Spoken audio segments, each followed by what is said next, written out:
आपण सगळे हृदयाची काळजी घेतो. बीपी तपासतो, कोलेस्ट्रॉल तपासतो.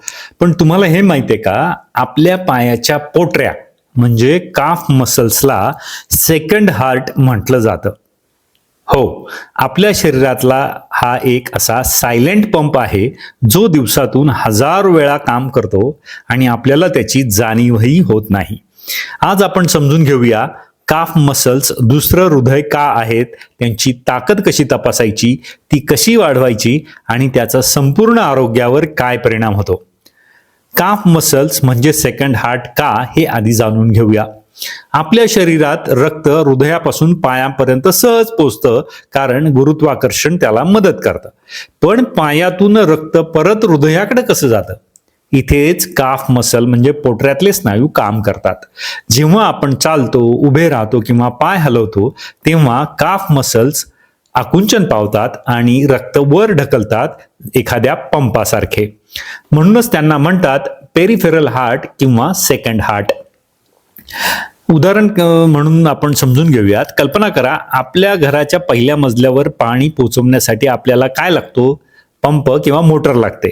तसंच पायातून रक्त वर नेण्यासाठी काफ मसल देखील पंपासारखे काम करतात. काफ मसल्स कमकुवत झाले तर काय होतं?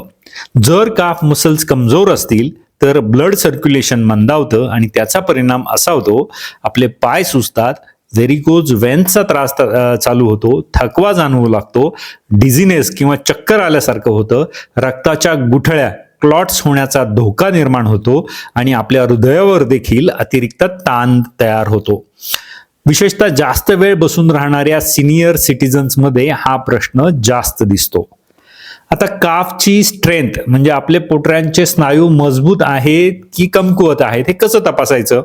यासाठी एक सोपी टेस्ट करूया.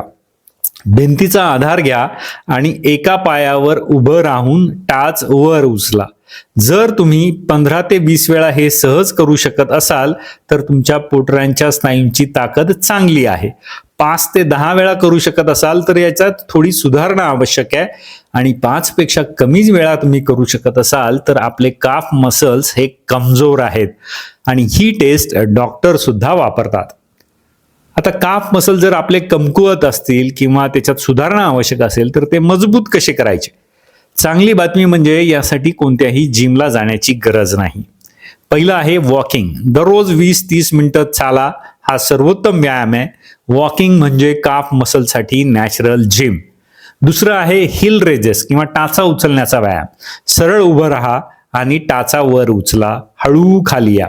याचे 10 ते 15 रिपिटेशन असे 3 वेळा 3 सेट्स मध्ये केले तरी तुमच्या पोटऱ्याचे स्नायू मजबूत होऊ लागतील.